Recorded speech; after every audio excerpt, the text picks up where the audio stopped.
Welcome, councillors and staff and the gallery to the, it's got to be around about the March meeting of council.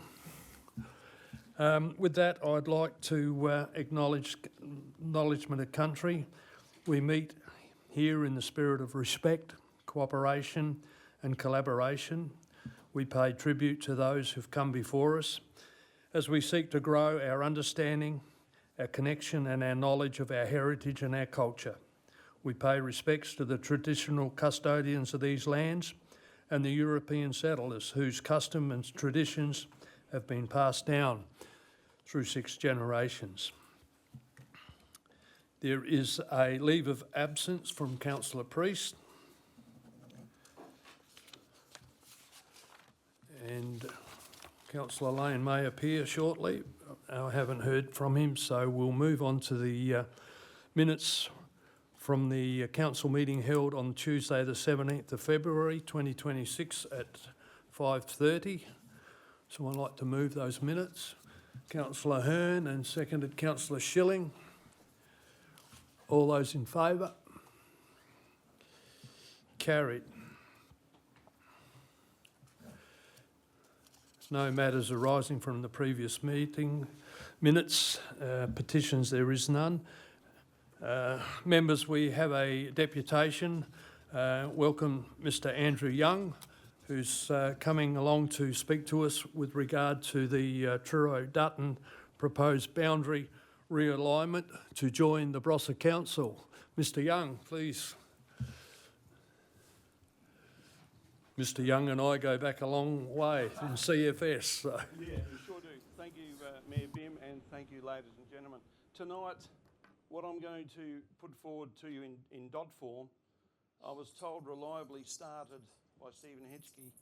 He reminded me today what I'm about to put forward to you started 30 years ago. And it's come and gone and waned at various stages. But in the last 5 years, it got real traction. In the last 6 months, it's really got some steam. So ladies and gentlemen, I'm here tonight and I'm going to call it, so we all get our heads around it, I'll call it the Greater Truro area to also encompass Dutton and also up to Henschke Winery. So I didn't bring any maps tonight because that's not the idea. The idea is to just let you know that we've been in contact with the Boundary Commission, and if I can just digress a little minute, I've got my friend over here, Chris Fox. He's our statistician, and so we dot the I's and cross the T's in anything that we do. We've been in contact with the Boundary Commission, who came back to us and said, you need to do these steps, A, B, and C, X, Y, and Z. So I'm here basically tonight to run through a few of these dot points, and we are seeking Barossa Council's support over a period of time, I think it's fair to say, to help us join the Truro Greater area, to join in with Barossa Council. Now, there's lots of synergies, but I'll start off. So I can say tonight it's fully supported by the Mid-Murray Council Mayor Simone Bailey and Stephen Henschke. And Stephen again rang me today to say he fully supports what we're trying to do. We took a local ballot, I'll call it a local ballot, and the majority of residents in Truro were in favour of coming across. I don't have that stat, but my sidekick over here has all that information. And in the meantime, we were fully consultative, upfront, and importantly, transparent with what we needed to achieve. Indeed, it's been a slow burn, but effective. Working with the Boundary Commission, but we aim to be factual, decisive, and seeking a positive outcome from this meeting going forward. Now, there are some synergies between Truro and the Barossa, and I've just got a couple here. I won't bore you with, I won't drill down too deep, but there's a couple, for example, and people laugh at it, but it still bears fruit. For example, Truro wastewater comes to the Barossa. Okay. There's a line there. Well, water is a valuable commodity. And it might also, I can also talk from my experience in the CFS, that Truro joined with what was then called the Angaston Group, and that bolstered the CFS. And we all talk the same language. We all help each other.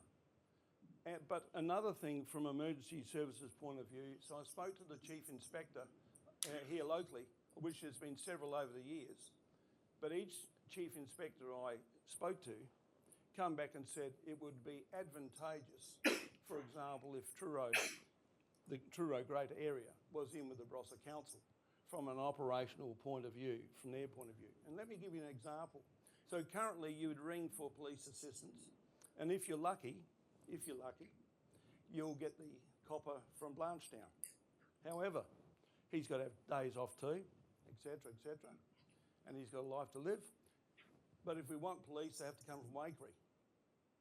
And I think that's, if you look at that from the calculations, it's rather ludicrous when you've got the local cop station here. I won't go over too many things about it, but geographically, it makes sense for Truro to come in with the Barossa. And I just got on Google Earth tonight, and I asked myself the question some time ago. I'm yet to find anyone who drives from Truro to Mannum to do their shopping. And collectively, a round trip would be 172 kilometres. Okay? So from the stats point of view, we aim to work with the Commission, Boundary Commission. We're now seeking help from the Barossa Council. In the next few weeks, we'll be doing the same presentation to Mid-Murray Council. They know that we're coming down to talk to them, and so we are seeking your support. Thank you, ladies and gentlemen. Thank you. Councillor De Vries. Thank you. Do you prefer Andrew or Mr. Young? Andrew, call me whatever you want. You can call me Dave if you like. Right. Andrew, thanks for that presentation. Risk of editorialising, I could not agree more. I'm just curious, the Greater Truro area, are you talking or thinking about all of the Barossa GI, which is in the Mid-Murray area? So that may include Cainton as well? Or Well, that's a very good point. For tonight's exercise, I didn't include Cainton. Yeah. Because, being nicely, if they wanted to come this way, they would have to do some work. Mm. Okay? It's not a knee-jerk reaction. But Stephen Inchke mentioned the GI. Yep. And I said, well, I'll come along to the meeting tonight. It would make sense, but that's not my initial coming here tonight, is to get the catalyst for things started between the Boundaries Commission and the councils. This is probably a how long is a piece of string question, but do you have any indication of what the good people of Cainton would be thinking, and also what perhaps the Mayor of Mid-Murray would be thinking in that regard? It seems to me that if they want to see some of you come into our area, it would make a lot of sense to me that it would be an all thing. I'm not saying that would be a deal breaker from our point of view, but I'm just... You raise a very good point, but you've got to realise common sense is very hard to find now. Okay? It's very, very hard to find. And we have worked on this for a lot of time, and that's why I said Chris has got the stats. And it's up to the good people of Cainton, I feel. I can't speak for them. No. I'm not speaking for them. But if they want to do something, they have to get involved and do the hard yards as well. And the Mayor of Mid-Murray, Mayor of Council Simone Bailey Yep. is fully and 100%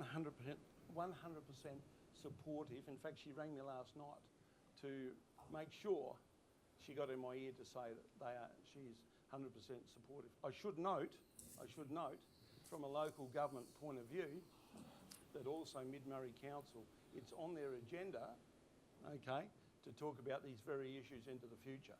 Mm-hmm. And she said, we just haven't quite got there yet, but it is on their agenda as a council to talk about these issues, which I'm raising tonight. Thank you. And for what it's worth, I used to play Truro, basketball for Truro. So.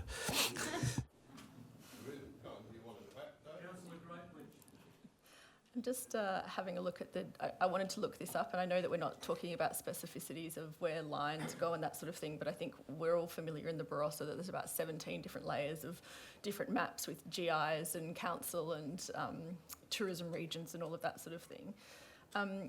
I was interested to see that the Barossa GI actually transects Truro, like it runs down one of the main streets of the town. Correct. So my presumption is that what you want to do is scoop out enough of it to bring in the vineyards that are on Steinert, like a little bit That's west correct. on That's Steinert correct. Road. So I won't drill down, like I said, I'm not going to drill down too hard tonight and get down to the bottom stuff, but if we just said, for example, give you a rough idea, Henschke Winery, across the ranges, out to Dutton, and that area there. Yeah.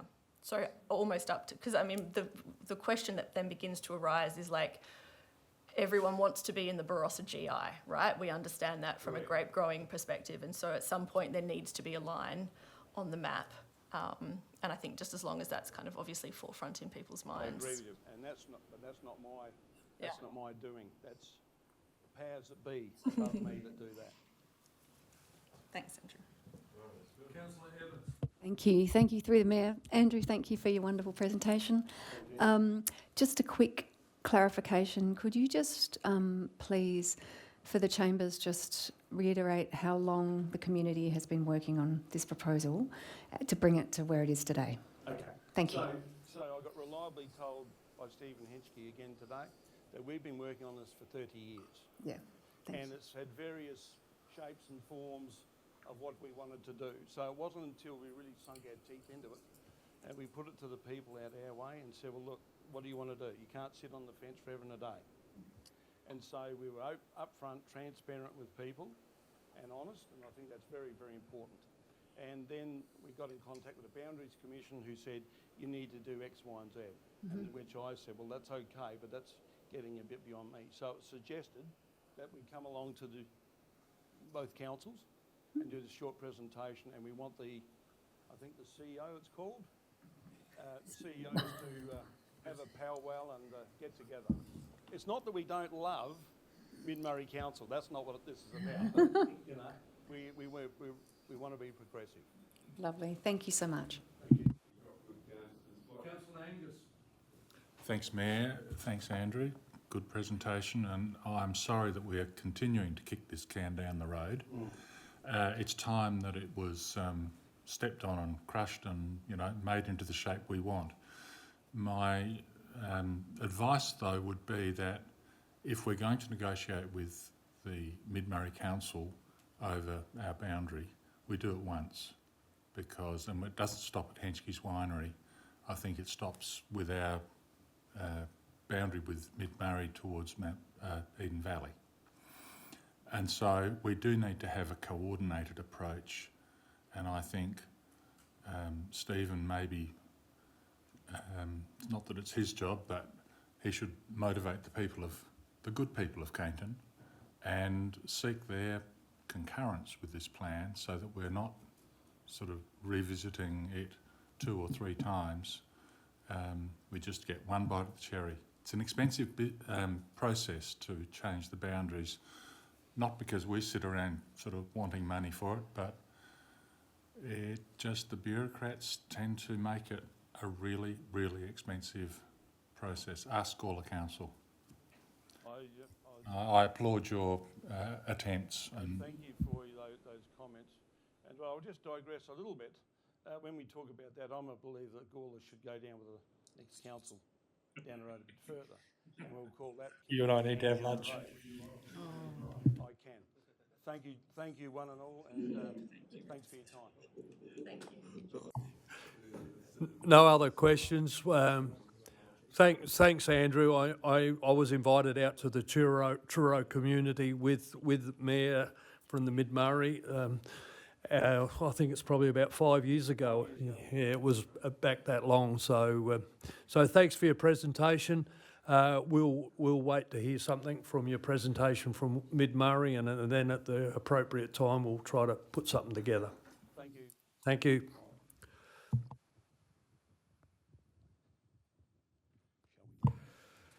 Members, on the agenda that went out, Mr Page was going to speak to us with regard to the walkway. With some further investigations and a phone chat with the gentleman yesterday, he will not be making the deputation now because there is another recommendation for you, and I believe Mr Page is here to listen to some of the discussion, so thank you for coming along, sir. So with that in mind, I understand, Councillor De Vries, you've got a question without notice. Thank you, Your Worship. Yeah, I won't go into this in detail, but a couple of months ago, Councillor Priest was censured by this council and was required to make some apologies. And also, I gather there was payment that was also being required. I don't believe that those apologies have been made. I was just wondering if the CEO could update us on what's going to happen as a result of that. Thanks, Mr Mayor. Thanks, Councillor De Vries. Councillor Priest, yes, there were various recommendations or instructions from Council and the Behavioural Standards Panel. As you correctly, the apologies haven't come forward in the timeframes required. I can confirm that the outstanding invoice is not paid. The training as required has been undertaken. That training was $4,200. And the next steps, as instructed by the Council and the Behavioural Standards Panel, is to lodge the complaint with the Civil Administrative Tribunal of South Australia. I have written the affidavit, and that's currently sitting with our solicitors reviewing it. I have tracked all this time, if you want to know how much. That was about 16 hours of work to write that. However, we obviously have a state election underway, and the way that the Local Government Act works with elected members that have nominated for state elections is effectively their membership is on hold, or their position of council. So depending what the outcome of the state election is, will depend on what is then submitted once the election's declared. So the follow-up is effectively with the lawyers, and depending on the outcome of the election, that will then be forwarded for review, is that? The general gist is the way that the Local Government Act works. Yes, the documentation and the complaint is with the lawyers, but they're not acting on it at the moment, because if Councillor Priest is elected in, it becomes pointless. It becomes null and void. Yep. The Civil Administrative Tribunal has actually found once before with a prior mayor of a different council that because he was no longer, because he didn't get voted in again, because he was no longer a member of the council, the action couldn't continue. Okay. Thank you very much.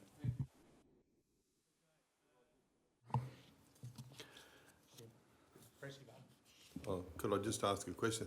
So is his membership as an elected member being suspended or on hold? No, it's leave of absence. Leave of absence. Leave of absence. I just wasn't sure with the CEO with that last comment.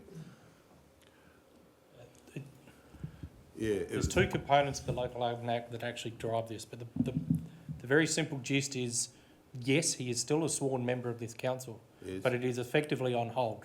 Okay. Like, he's on leave, but he's not really on leave. When you guys are on leave, you're still officers of this council. Mm-hmm. In that circumstance, so in the current circumstance, Councillor Priest is, yes, a member, but he's not an active member. Mm-hmm. So if he wins election, he automatically doesn't lose the seat, terminates from that seat. If he doesn't, then he comes back, no difference, no changes. Okay. Yeah, no, thanks. Mayor's report on page 5.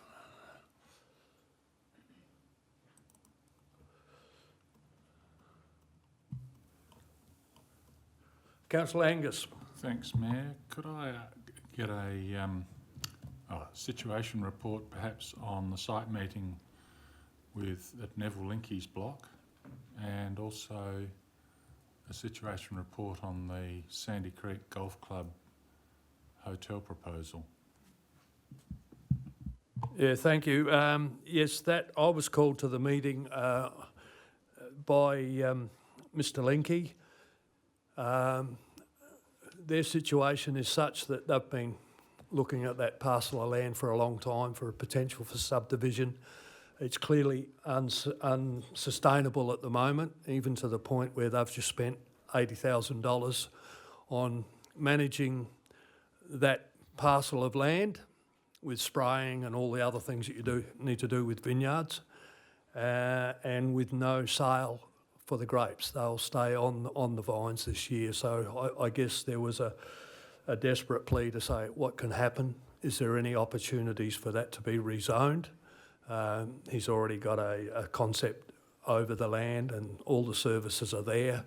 So he also invited Brian Hayes to that meeting. So it was more or less just to sit and see what their opportunities. I've led believe that Mr Hayes has met with the Planning Commissioner and they've had some discussions, but I haven't heard anything further other than I think Andrew Young sort of touched on something common sense that was probably all viewed. It was common sense that something should happen. But I guess while everything's in hold at the moment with elections and stuff like that, so I assume something might fall out of that at some stage. But it's simply got to the point where he will be at the position to probably pull the vines out because he can't keep working them and not having a sale, which is pretty sad across the whole valley a little bit at the moment in other areas. With regard to the meeting over the hotel, that was really just the developers come to have a chat. The CEO was present along with the director, Mr McVicker, and... I wasn't there. Oh, that's right, you weren't there, that's right. He wasn't there. But Aaron was there, our assessment manager, but so it was really just to find out what options they have. I think it was pointed out to them that it sits in that rural landscape, and the only thing that they can probably consider is a code amendment, which comes with a cost for the developer along with a risk. I don't know if Mr McVicker's got anything further to add. I think that there is some tourism accommodation. CEO. There's been foreshadowed, Mr Mayor, a statewide tourist code amendment piece of work, but that really hasn't proceeded that far at this point in time. But if they want to do a code amendment of their own right, I guess a really good example of a similar one that we've dealt with is the Rockland land. We obviously put design standards and all sorts of things around that. It would be a similar process if they go that way. So they've just gone away to think about it. Yep. Thank you. Someone like to move? Councillor sorry. Evans. Yep. Thank you through the Mayor. Just a very quick question, if I might. On the 13th, you met with Rolf Binder to discuss regional matters, and I just wondered if you could kindly just share with us, touch on what was canvassed there. Predominantly, it was a broader conversation with regard, I guess, to some of the things associated with the industry at the moment, particularly some of the concerns within our viticulture sector, along with some other thoughts on tourism and things like that. But, it's probably pales into significance while they're all dropping bombs on one another at the moment, which has become a pretty significant concern for our region, which we'll touch on a little bit later in our workshop. So, but it was really, we just get together periodically and just have a bit of a general chat, and he just fills me in on what's going on with regard to the RDA, and I just give him a briefing of some of the concepts and some of the thoughts that we have. So it's just that they do such brilliant work together. Yeah, so, that's it. Yeah, thank you. Councillor Greatwich. Similarly, I'd be really interested to hear how the meeting of the Barossa Character Area Working Group went. I thought it went extremely well. There was some great feedback, diverse ideas, which we need to have, and we've set some. We've shortened the timetable. We was going to meet every 2 months. We're meeting every month now. And there was also some suggestions about the way to move forward. And so there's a bit of work. I don't know who wants to add some further to that one. I think we're going to scope up a detailed brief, and then we'll work from there as to how we progress it further in the timeframes that we've set. So, yep.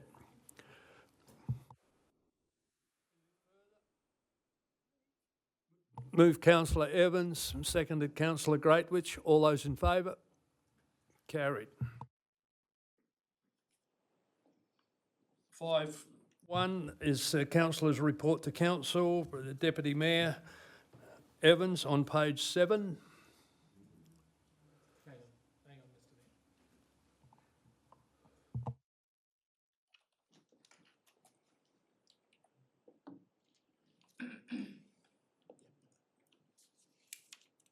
Mr. Okay. Move the report be received, Your Worship. Moved Councillor De Vries, seconded Councillor Hearn. All those in favour? Carried. There's a number of matters. Item 6 for information. Is there any questions that anyone may have with those items? Councillor Greatwich. In reference to item 6.2, which was the Southern Barossa Winery and Tourist Accommodation Project update, I was very interested to read the report that was included in that, and I ran some of those numbers around the support or the opposition that was received from the community. And I thought it was interesting to note that 73% of the respondents were firmly in opposition to the development. About 19% were purely supportive, and the remainder were hesitant and perhaps had some questions. I wanted to specifically note that the objections to the project are unique to the Barossa. So they are unique to the idea of the character, the landscape, the size and scale of the development, whereas those supportive concepts are absolutely generic. Employment opportunities, economic benefit. And interestingly, I noted that they said one of the benefits of the project would be environmental opportunities such as the rejuvenation of natural habitat through weed management and revegetation, which struck me as something like saying that it's a great idea to bulldoze a rainforest so that people can sunbake more effectively in the land that's left behind. So my question is...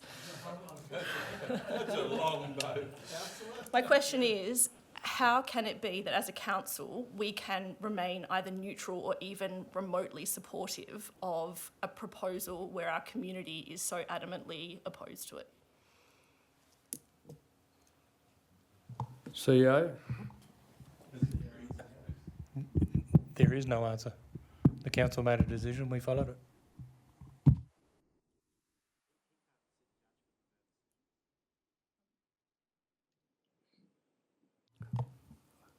That's it. I guess I'm conscious that this matters of information are just there for information rather than a debate. So if there's no further questions, I'll move on.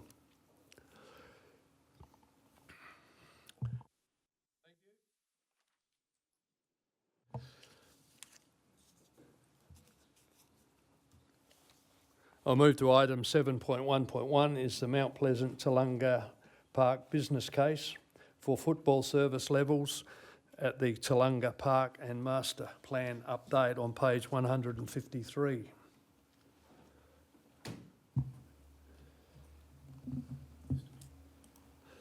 Councillor De Vries. Unless Councillor Barrett wants to move it, I'm happy to move the recommendation. Move Councillor De Vries, seconded Councillor Barrett. Either one wish to speak to it? Only to comment that from day one I've been saying that we need to consult with the community. I think that's vital, and I can see Councillor Barrett nodding. So I think we're probably all in agreement on this one.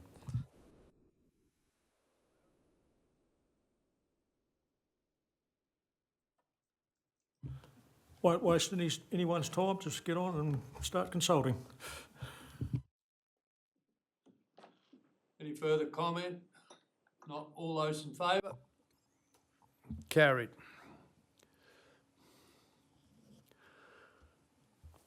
On page 160, 7.1.2 is a request to purchase part of the council land. Preliminary community consultation outcomes on page 160. Councillor De Vries. I spoke to the CEO today about this. I don't have an issue with it per se, but I do have concerns about the character of Goat Square being negatively impacted. So I thought perhaps the CEO might inform the rest of the council about what we discussed. Thanks, Mr Mayor. The concern fundamentally being what can or may be developed next to Goat Square and or the property. Now, we've done some very quick investigations. The property is currently, as many of you are probably aware, is state listed. So the very clear controls that are a state listing, there's a fairly onerous development requirement, including fences, sheds, anything. There's no exemptions. So that's a fairly powerful tool in terms of managing what may or may not be built there. I've also spoken with our landowners that we're working on this with, and it's always been, I think, our knowledge and expectation that they've got no interest in building anything there. They want to make it more manageable, and they do use it as their primary access to the dwelling. Beautify it, make it look better. They're not got any interest in impacting the heritage of that particular area. But as Councillor De Vries rightly pointed out, we're not going to be here forever, nor are they. So we are confident that the legislative framework provides at least a very good control. Can't always say everything. But one of the things we'll do as a result of that conversation I had with the owners just before coming in was we'll also explore, is there a legislative way to lock that in to the title as part of any road process order. And we can build that into what is called that road preliminary agreement. But they are 100% fine with whatever mechanism it is. People may be aware of a thing called a land management agreement. It's a tool that has been used over time. We can't use a land management agreement to usurp the powers of an act, so we can't use that, but I'm sure somebody very smarter than me will be able to figure out what we can do. But they are on board and very comfortable with that.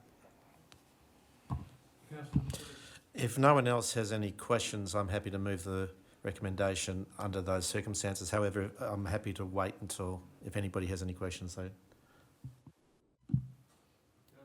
Yes, I do have a couple of questions. I noticed that residents within 60 metres were notified of this, and I just wondered how many houses or how many residents did that include? Because 60 metres doesn't seem a great deal. And again, I'm not against this proposal, but I am wondering what happens to the steps that lead down from that lawned area onto Maria Street. Are they retained or do they go? They're through you, Mr Mayor. Thanks, Councillor Angus. No, they're not impacted. That's a good one. I think it was 36 letters went out. I think I find it was either 33 or 36 letters went out. And the 60 metres was chosen by myself because that is consistent with the Planning and Development Act. So I used that 60 metres, as well as obviously the public notices. So yeah, I'll look up the letters in a minute, but I'm pretty sure it was somewhere either 33 to 36 letters. That's more than I expected. Yeah, it's 60 metres from each corner too, you've got to remember. And we took Okay, I just thought it was 60 metres from the centre point. boundary. Yeah, no, it was 30 something, but I will look it up in between your future debate.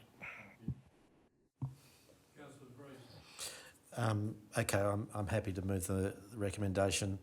I'm satisfied that the safeguards are in place. We're not actually selling it at this stage, we're just simply going to the next step. And my view is that based on everything that I've heard, we will end up with a situation which will be better for the person who wants to purchase this reserve, but more importantly, I think we will actually get a better outcome for Goat Square as a result, because that strip at the moment is, let's say, could look better. So I think in that regard, I'm happy to move the recommendation.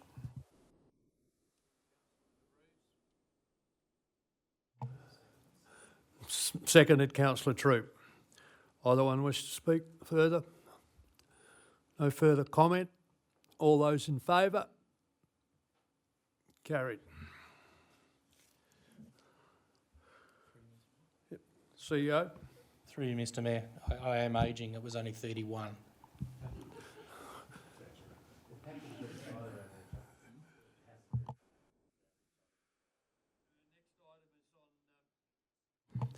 Page 172, 7.2.1 is the 2025-2026 Local Government Advice from Essential Services Commission of South Australia, and I might like to add further that the Commission finds that the Barossa Council's current financial positions to be sustainable.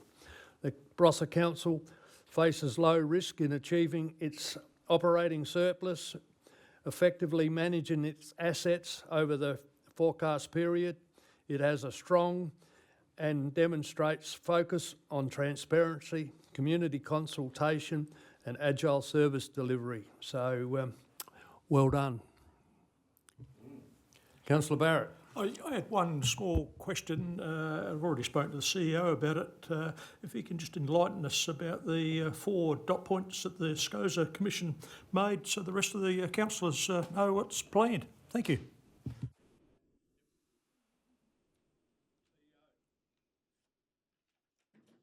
Sorry, I did have to sort of jot these down to make sure I hit the right points. Thanks, Mr Mayor. Thanks, Councillor Barrett. The pace of repayment was the first point. I get the recommendation of where the committee, where the SCOSA is coming with that. We've already had prior conversations, my Manager of Financial Services down the back, Kelly, and with the Local Government Financial Authority late last year on the same thing, not as a result of what SCOSA was doing, about the best mix of borrowings over the long term. They did provide us some modelling on 4 different options, so how we would do that over 20 years. At that point in time, it didn't stack up. We were actually, by paying it over 15 or 20 years, we paid a lot more interest than if we paid it on the model that we were going with. Obviously, interest rates have gone up twice since then, but we will commit to doing some of that work over the next 12 months. My view is we don't lock in the next 12 months because I think we may see another rate or two, but then I think we'll start seeing them go back. And certainly that's the predictions in the financial market at the moment. Equally, we need to keep in mind that the long-term financial sustainability is also built on the needs of Concordia and the other growth in our community. So we will, by paying off at that rate, when you see the revised figures for the Concordia, now that they're now modelled into the new long-term financial plan, you'll see that we do have to have some additional borrowings over the next 40 years. That's where we're at with that one. But yes, we can do some more modelling if you'd like and present that at the May workshop, but I would still be recommending that we don't do anything until we get to the end of the current borrowing period, which is really in the next 12 months. And if we do want to lock in, which was the strategy that the council used previously with the RECs, with a balloon payment at the end. The second one was the asset classes to ensure that asset useful lives are reviewed annually. We don't necessarily agree with that point. We have no problems having a big quick look at it and seeing what the sector is doing.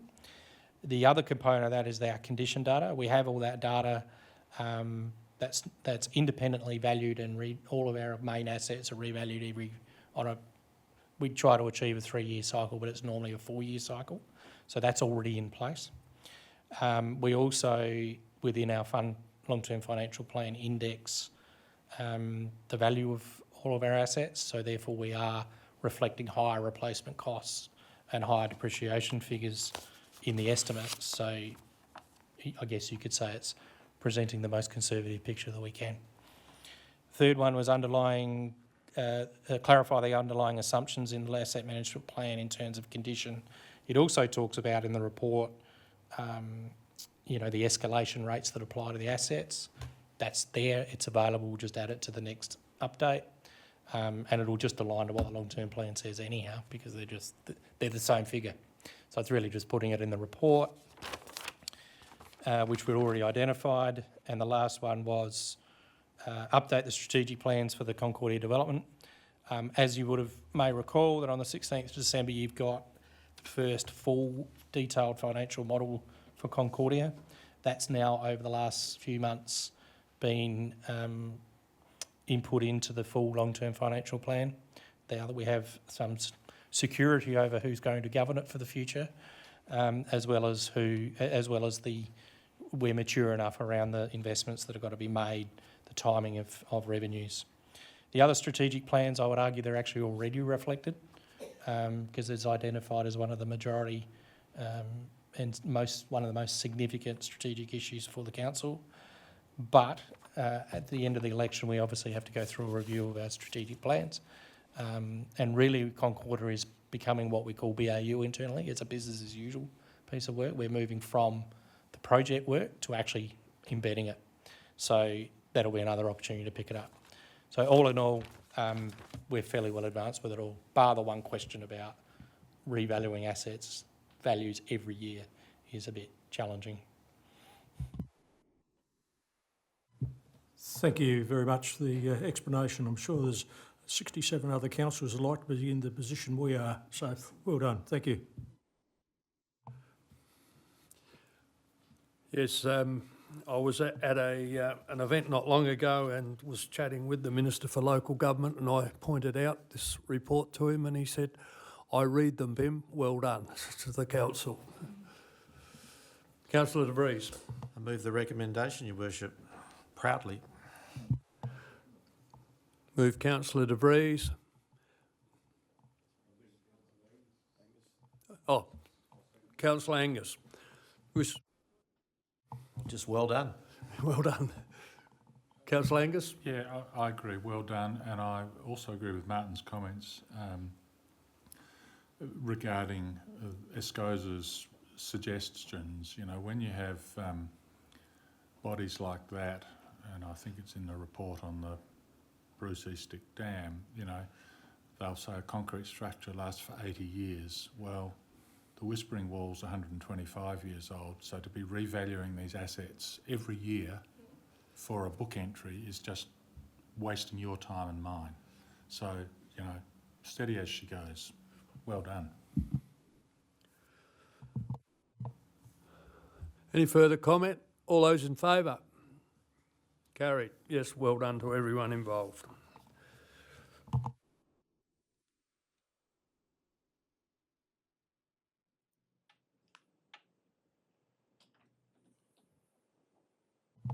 (7.2.2) is the Lyndoch District Bowling Club application for a community loan with regard to lighting replacement on page 198.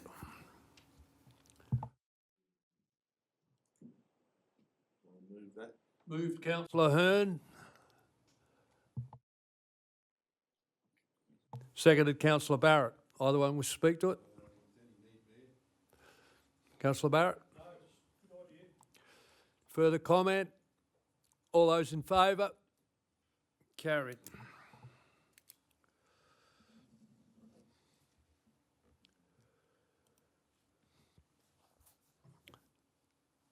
(7.2.3) is the Anguston Railway Station Commercial Activation Business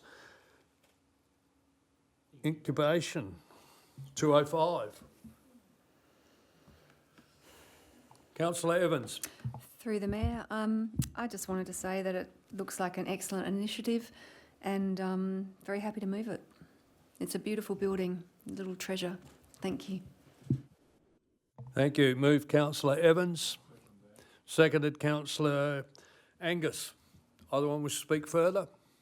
No, thank you. I think enough said. Councillor Angus. No, you're right. As the report says, you know, this was all ready to be set for activation until COVID came along. We spent a huge amount of time and energy and effort renovating that building, and I'd love to see it have a useful future. So let's move it on and get on with it.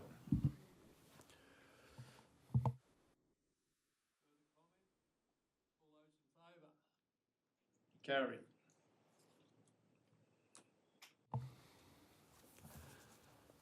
Seven point 2.4 is the monthly financial report as of the 28th of February 2026 on page 213.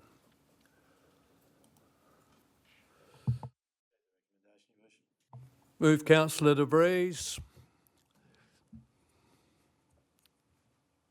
Seconded Councillor Troop. Either one wish to speak to it?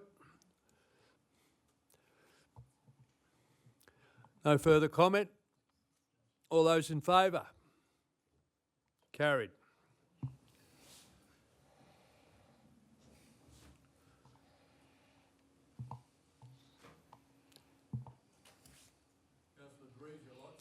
Yes, I want to move the next one. I'll get the next one. 7.3.1 is the Tununda Football Club coaches boxes on page 216. I'd be burnt in effigy if I didn't move this. When's that, Councillor? And Councillor Evans? Through the Mayor, I just had a quick question, actually, if I might, before Councillor De Vries jumped in. I hit my buzzer, but I wasn't fast enough. Is it possible for me to quickly ask? Thank you.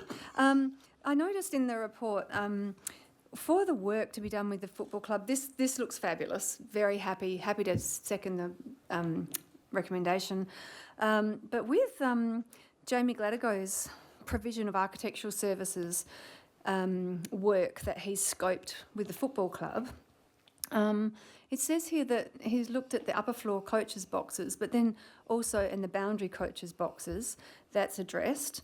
And then he goes on to say that there's scope for new club room, a bar fit out, trophy cabinets, honour boards, visual displays, new grandstand, club room concepts, an old club room bar fit out, side stands and a gymnasium development. I just wondered, is that for the future, are we going to have He's scoped it up very well. Oh, he's done a beautiful job. Yes, absolutely. There's no criticism at all. It's just a question for clarification. Are we going to approve this and then have all of his work take place for the Tununda Club?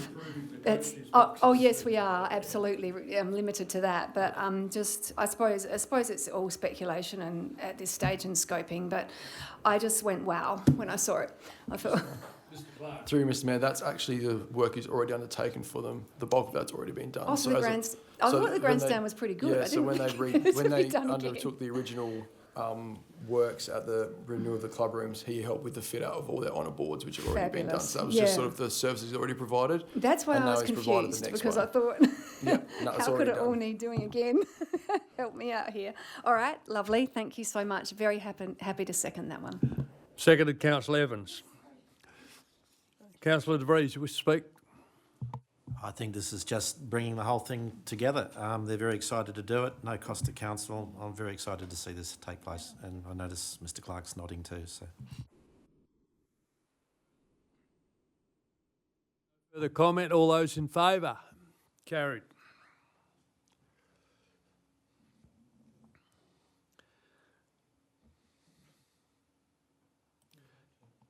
Um, 7.3.2 on page 231 is the public consultation results request to consider the walkway closure, effectively a road closure in the Barossa Village Incorporated. And now there is a different recommendation that is up there for you to consider. Councillor Angus. Well, Mayor, in the absence of any questions, Go for it. I will move the recommendation. And seconded Councillor Schilling. Councillor Angus. Thank you, Mayor. I think in the end this is the best way forward in view of the fact that it appears that the walkway, which is really, if any of you have looked at it, and hopefully you have, it is a disgrace of a walkway, and we can make it much, much better than it is.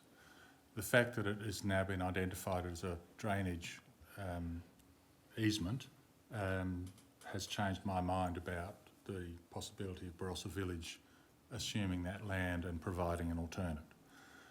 You may have noticed in the submissions in this item from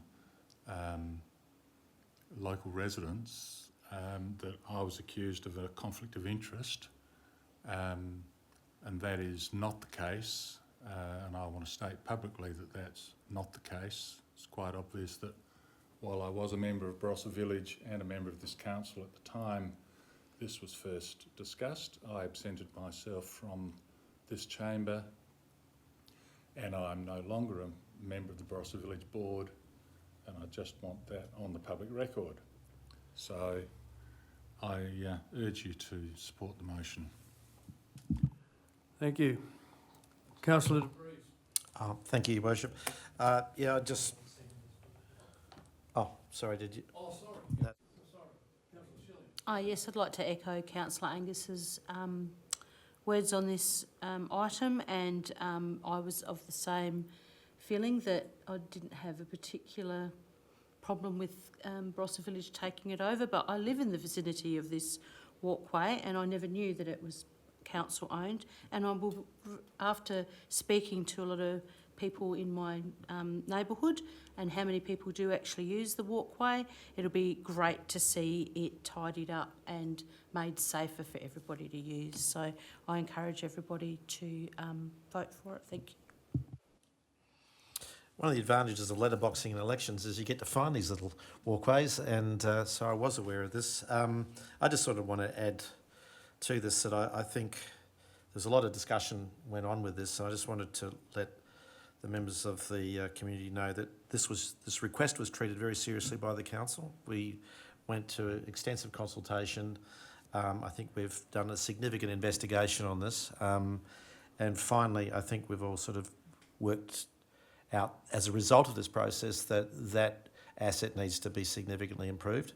So I'm kind of glad we went through this process, because it was kind of, I guess, just put on the back burner a little bit. Well, it's largely been ignored, I think, if we're honest. So I'm looking forward to seeing it being upgraded between now and September. Councillor Barrett. Yes, I'd just like to thank the Mayor and Mr Kazler for the provision of the additional information and take the time to go out, and people that live quite so close to the middle of Newry to know all these things. Thank you for the additional information. Makes my job a lot easier sitting here with that additional information. An indicator's brought us to our attention, so we can get on with it. CEO. Sorry, Mr Mayor, could I just clarify that one of the things that we're doing in terms of maintenance will be at some point to put a bitumen seal on it. As I'm going to talk to you about very shortly, bitumen may be a little bit of a problem for a little while, so we may not meet the 30th of June for that treatment, but the rest of the treatments will be. If they stop bombing each other, we might be okay.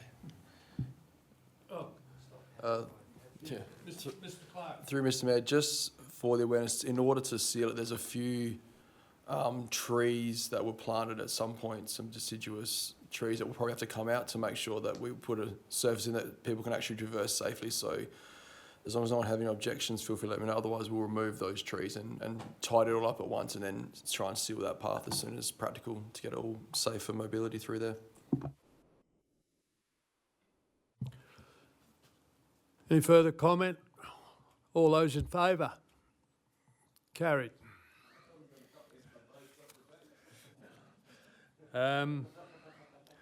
We'll move on to 7.4.1 on page 255, the enforcement policy.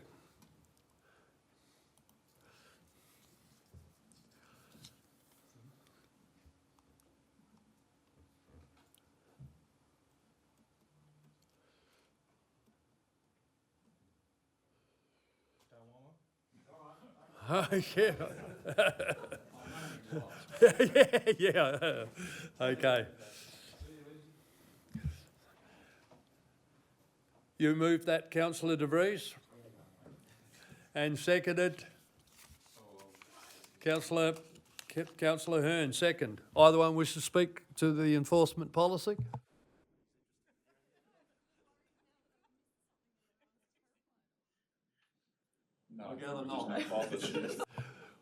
I'll move put the motion. Are you all in favour?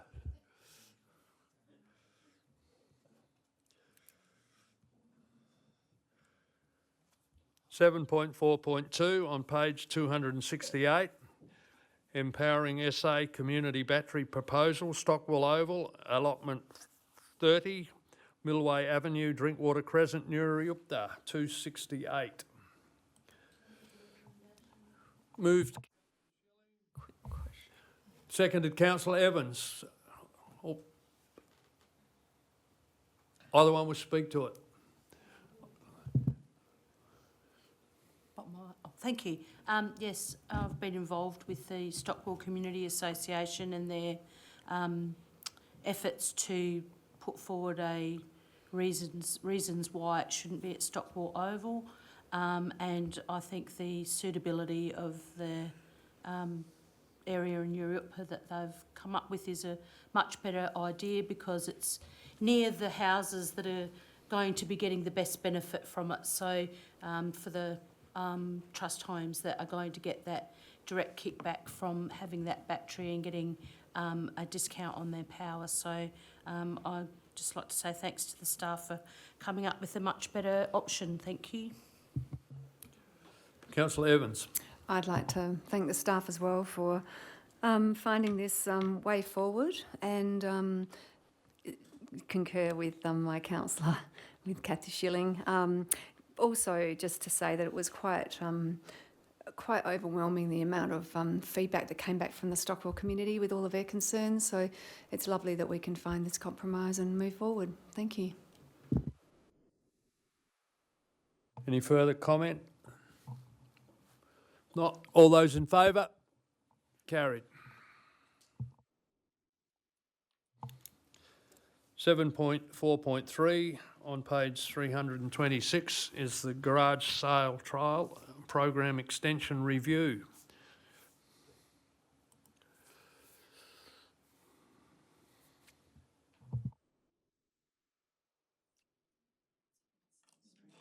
Yeah, I'm happy to move that.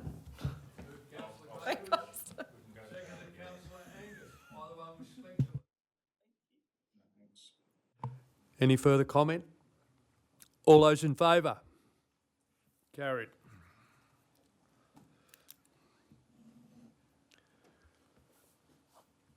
Page 344, 7.4.4 is residential hard waste program, declutter and save curbside collection and voucher service review. Page 340, Councillor De Vries. Happy to move the recommendation, Your Worship.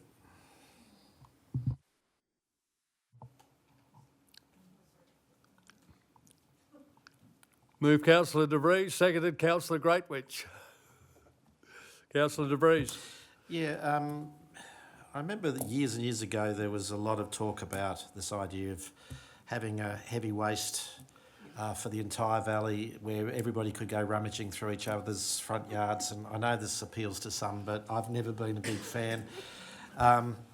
And I know it was also massively expensive. This, I think, is a really successful program that works extremely well. From memory, I think most years it doesn't get completely used up, so that means that there's adequate availability for people to use it. I know a lot of people have used it. I may have even used it once myself. And I guess all I would say is we recommend that to the community, and I've often pointed people in the direction of this service, and I've never heard any complaints about it at all. So I think this is a really good service and facility that we use, and I'm glad that we're continuing with it.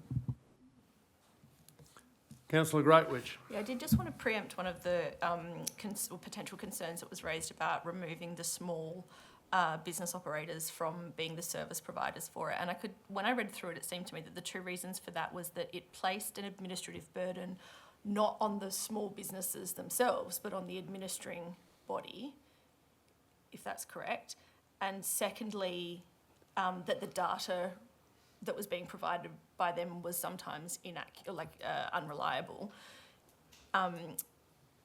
And so I just wanted to, I suppose, probe those two reasons as being the sort of the full reason why we're removing them from the program going forwards, and whether they've been consulted about those challenges and perhaps they could remedy them, or is it more just the case that it's been decided to go through that retendering process? Oh no, what have I done? Go for it. No, you haven't done anything. CEO. Through you, Mr Mayor. Thanks, Councillor Greatwich. I guess the best way I can describe the situation is the capacity of them to be mature around our needs has been proven to be inadequate. And it is better and more efficient for everybody, and maybe compliance with the law, to go to people that are actually set up to deal with waste properly.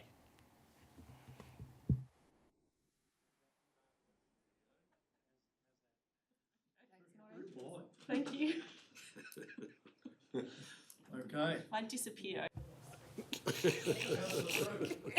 Sorry, just a question around how we're going to promote this in the community, just because I know that when I was living down at, in Prospect, that is just what you did, everyone knew that this is how we got rid of our waste. So it was a little bit confusing through, all the different, there was all these different ways.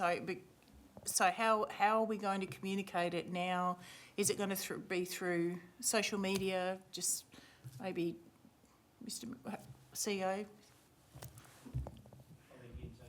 Yes. Through the chair, thanks, Councillor Troop. So it is advertised pretty heavily through all council mediums, so social media, newsletters, etc. And all the vouchers do get taken up. It's just that they're not, they're not cashed in, exactly right. So I think the program is advertised well enough. It's just whether people choose to use the voucher once they're in receipt of it. Just a question on that. There are more vulnerable people in the community that don't perhaps use social media and things like that. I'm talking about elderly. I know that the reason I'm saying this is my parents went to use it not so long ago, found it very difficult to find a pathway through it all. So, is there a possibility that we could do some alternative to social media in that way? I'm just asking, really being devil's advocate here. Yeah, I think we can consider that absolutely with our comms team and look at, newspaper, letterbox drops, different types of avenues to get the word out. Definitely. Yeah, maybe initially like a letterbox drop or something like that for those more vulnerable people that perhaps don't use the internet and that sort of thing. Can I just interject? Doing a letterbox drop will cost us $30,000. Oh, okay. Maybe not. Okay, so the way that we would do that, if you want to do some advertising, is we would include that in the one-off rates notice. In the first one is the way to do that. I do not see any value in doing 30,000 or 20,000. No, you're right. Yep. Because it's literally nearly $2 a letter now. No. And absolutely, we can use print media and things like that as well. But we could absolutely do a flyer that goes into the first rate notice, because that goes to everybody. At really not much cost at all. Correct. It costs a little bit to put the extra insert in, but that's bugger all. Sure. And talking to the local postmaster in Williamstown, letterbox drops, fills up his rubbish bin straight away. Correct, yeah, I understand that, yeah. Sure.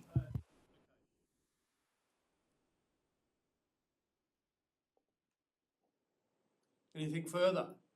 Councillor, all those in favour? Carried. Your hand went up, Councillor Angus. I didn't know whether you was going to speak, but I thought you was preempting my call for all those in favour. 7.4.5 is the Gawler Floodplain Management Authority. 2026-27 draft annual business plan and draft budget on page 354.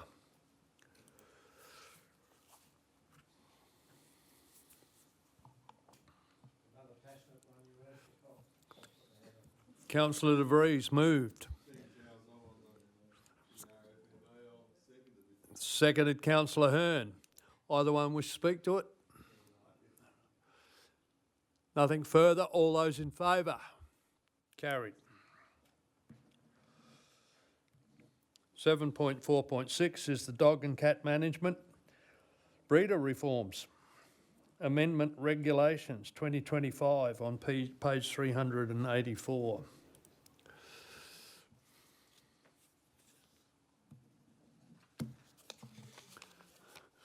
Moved Councillor Troop. Seconded Councillor Evans. Anyone wish to speak to the breeder reforms? Councillor Barrett. I've got a couple of typos in the draft letter. If you want to know a couple of typos, I can give you those. The paragraph immediately on page 462, the paragraph immediately below the 3 dot points needs to be provided at a local government level, not and. And there's also one in the very last sentence. Where was we?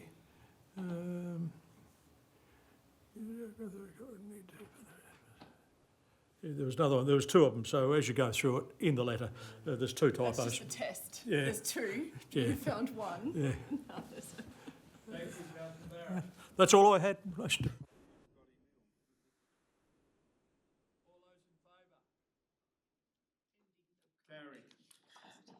Councillors, that concludes, it doesn't conclude our agenda because we've got a confidential report, two confidential reports, which will involve a Supreme Court case matter and the sale of property for non-payment of council rates.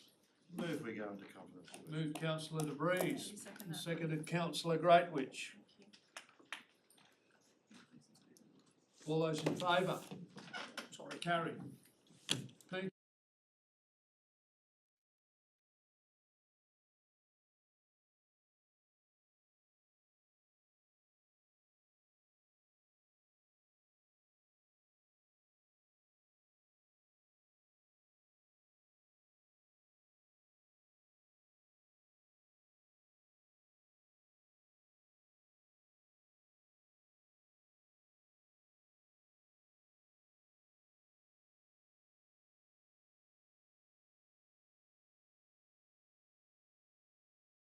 Confidence. Members, that's the end of our agenda for the March meeting. Our next scheduled ordinary meeting is the 21st of April 2026 at 5:30, but there could be a special meeting, maybe. There is likely to be a special meeting next week, all going well. Have you closed the meeting? And with that, I'll formally close the meeting with saying that if there is